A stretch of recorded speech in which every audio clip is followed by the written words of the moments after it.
In New York, there's a tower called the Millennium Building, with 102 floors and 73 elevators. The guards on the observatory deck, Andy and Gary, use the telescope to watch the neighbor, who's hosting a rather wild party. As rain begins, the guards head back inside just before a lightning strike that briefly cuts the power. When Andy goes to the restroom, Gary sees his watch behaving strangely just as the elevator opens. As thunder continues outside, Gary struggles with the elevator doors, which refuse to stay open. Gary's flashlight turns on by itself. He tries to turn it off, while trying to hold the doors open, but this time they close, jamming his foot, so he screams, making Andy rush back. He finds Gary holding a broken flashlight, blaming the elevator, which he now fears. Andy dismisses it as nonsense and forces him to come along. The following day, a group of pregnant women finish their yoga class and enter the elevator, which suddenly descends quickly, making them all fall on the floor. The guards hear the alarm and mention it's the third time this week, but they never find anything wrong with the elevator. Within seconds, the alarm stops, and the guards assume the elevator is working again, so they don't call for maintenance, but it's still stuck. Women try to press the emergency buttons and use the emergency phone, but nothing happens. Their own phones have no signal either, so the women have to wait. Eventually, the guards get a call from another tenant saying the elevator isn't working, which surprises them because the lights on their computer are fine. In the elevator, the women are starting to lose their patience because it's getting too hot and hard to breathe. When maintenance finally arrives, the guards cut the power so the technicians can force the door open, but not even the key works. Meanwhile, the women activate a very loud alarm by accident, and 2 women start having contractions. In just a few minutes, all the women are feeling the contractions and one even starts giving birth. A guard arrives with an axe, desperate to help because one of the women is his wife. A technician thinks it's too dangerous and tries to stop him, so they end up fighting on the floor. At that moment, the elevator starts going down really fast even though the power is still out. When the elevator makes it to the lobby, the guards run to open it and are shocked to find actual babies inside. Meanwhile, technicians Jeff and Mark stop at a diner to have breakfast when Mark calls out a rude man in the line and gets punched, dropping him to the floor.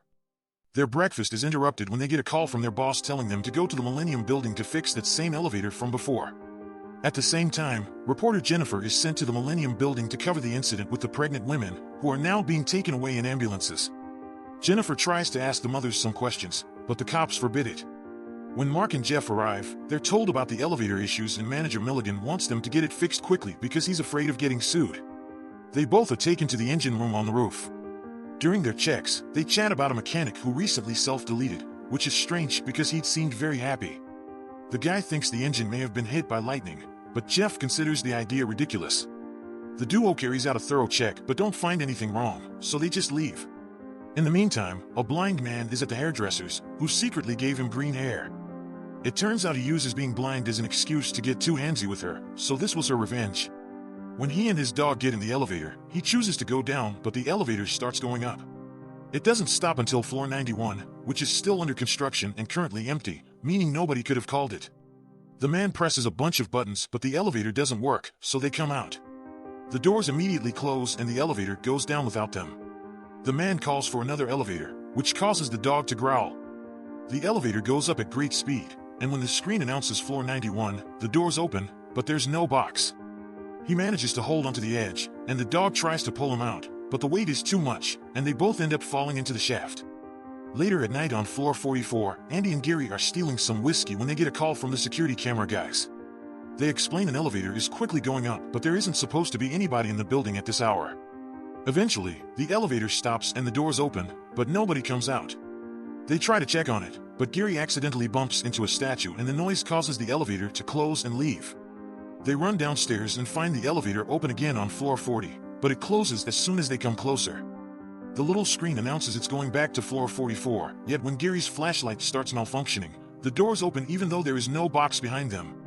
Andy looks inside and finds the dead dog hanging there. Suddenly the doors close, capturing Andy by the neck. Gary tries to help him out, but the doors are stuck. Suddenly, the elevator box starts coming down and pushes Andy down until he gets decapitated. The next day, the Millennium Building shuts down all elevators, leaving many tourists stranded outside and the press barred from entry, while the cops withhold information. Milligan meets with the assigned detective who explains they've checked the security cameras for intruders in the building but unfortunately found none. Mark and Jeff come by to check on the elevators again, but Mark is going through a hangover and runs to the bathroom to throw up. Suddenly, he's found by Jennifer, who is pretending to be a cleaning lady, but Mark can tell she's a reporter. She takes a picture of him and asks him questions, but Mark declines. She tries again, but the guards kick her out. Afterward, Mark and Jeff report to Milligan, telling him they didn't find anything. With the detective's support, Milligan announces they'll open the elevators again. The next day when Mark goes to work, all his friends mock him because of something on the news. A confused Mark is called to his boss's office, who is furious because the newspaper has printed Mark's picture with a clickbait title. Jennifer quoted Mark's sarcastic comment about elevators, making the police consider him a suspect, following which he is assigned a new partner. When he looks out the window, he sees Jeff arguing with a scientist called Gunther. Mark asks his new partner about the mechanic that self-deleted and learns he used to be Jeff's partner. In the city, two friends are roller skating everywhere, not caring about bumping into other people or cars. Eventually, they make it into the parking lot of the Millennium Building, where one of the skaters is accidentally hit by a vehicle while the other one just keeps going. As the man checks for injuries, all the car wipers start moving, an elevator opens with a bright light and sucks him in, and moments later, ejects him on floor 86. The body flies across the room, breaks a window, and goes through the fence to then fall off the building, dying as soon as it crashes to the ground. Seeing the incident on the news, Mark rushes to the Millennium Building, but he's not allowed to come inside. On his way back, he sees Jennifer among the other reporters and follows her until she apologizes for her article. She details the incident, saying the police think the man jumped to self-delete, but she suspects foul play. In the lobby, a young girl escapes from the nursery and sits down to play in front of the elevators. Suddenly, an elevator door opens, and when the girl approaches, it closes, followed by a different elevator opening next.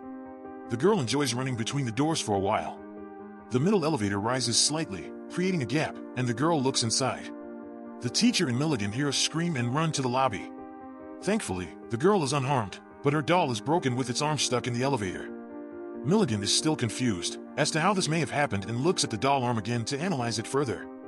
Mark is studying the blueprints at home when he hears a noise and notices a shadow behind the door. He grabs a bat and opens the door, only to find Jennifer, who has brought a recording for him to view. It's a security video capturing the entire incident with the roller skater, and Mark believes it indicates the man's self-deletion. However, Jennifer rewinds the tape to show him the timestamps, revealing the elevator took only 2 seconds to travel from the parking lot to floor 86, which should be impossible. Mark thinks something's wrong and takes Jennifer to see Jeff at his house. Jennifer asks him to watch the tape, but Jeff freaks out, yelling at them before leaving in the van. Jeff's wife sees all that from the window and comes out of the house to confirm that Jeff hasn't been acting like himself lately. Jennifer and Mark depart and decide to have dinner together, during which Jennifer confesses she believes the elevator is haunted. After dinner, they leave the diner and head to Jennifer's office. During their time there, Jennifer uses her computer to search and look up more information on Gunther, as he designs the elevators for the company. Mark and Jennifer find something, Codalt Industries, shut down after a bribery investigation, used to make weapons for the army. Jennifer's coworker Chip walks by and notices the article they are reading, prompting him to share what he knows. He reveals, Codalt had problems with biochips, computer chips made from living tissue. They made a computer based on a dolphin brain that became self-replicating and grew like a living thing. However, no one knows what ultimately happened to it. Chip has never heard the name Gunther but agrees to help them search for more information. On their way home, Jennifer tells Mark she believes the elevator is haunted. The next day, Milligan steps into the elevator, and drops of blood fall onto his shoulder. When he looks up, he notices the hatch is open. The elevator stops, and Jeff's body falls through. Milligan crawls out, horrified. Mark gets a call with the tragic news, prompting him and Jennifer to rush to the press conference for more information. To their surprise, Gunther is seated at the table with Milligan, the detective, and Mark's boss. The detective says Jeff was a suspect and is now involved in all the incidents. He also says the police got a note from the murderer.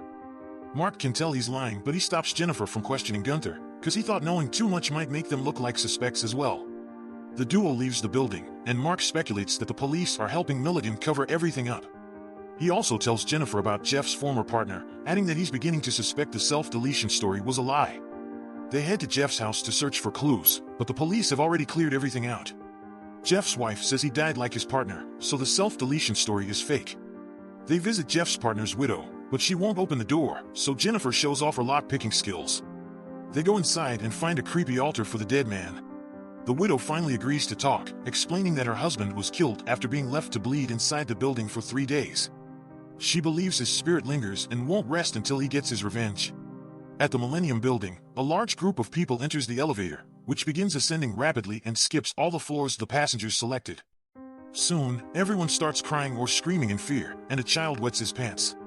Suddenly, the floor opens, causing several people to fall to their deaths. Some hang on, but the elevator is too fast, and they fall one by one. The elevator crashes through the roof, destroying part of the engine room. The White House notices the incident and the president says the deaths were an act of terrorism and he condemns it. Meanwhile, the elevator company's boss meets with Gunther, telling him that since he created this monster, it's now his responsibility to destroy it.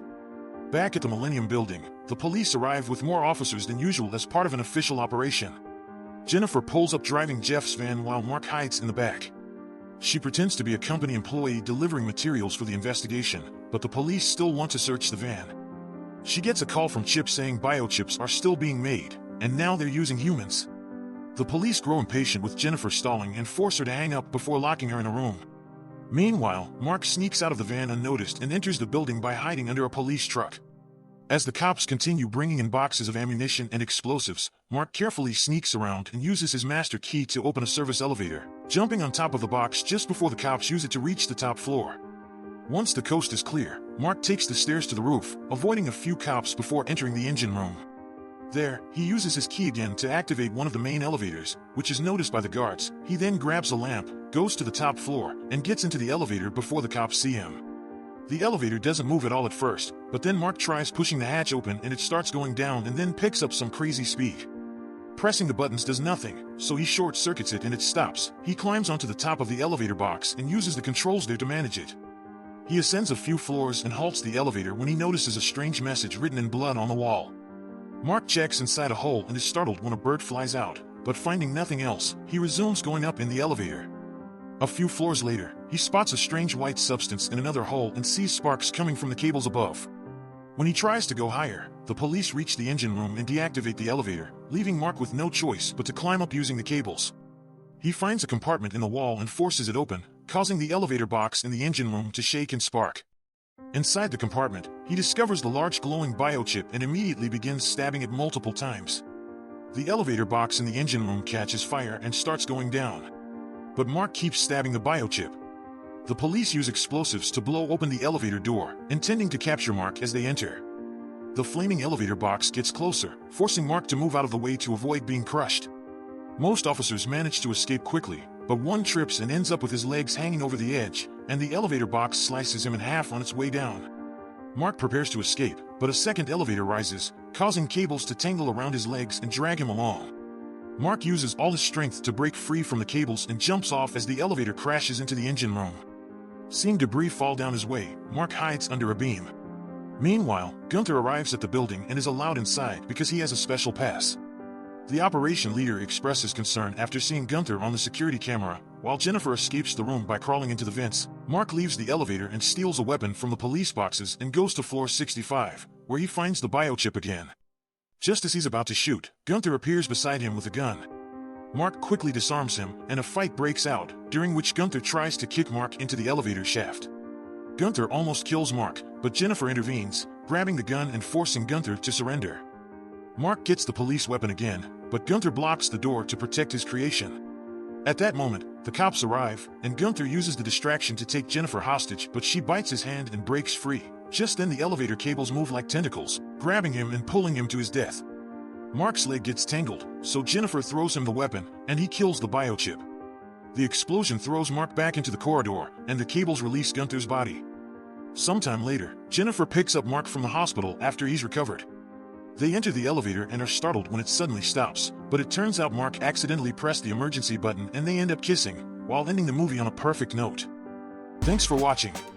That's the end of the video. If you enjoyed it, please drop a like, comment, and subscribe to the channel, as it motivates us to bring more videos like this, and don't forget to click the bell icon to get notified of our next video.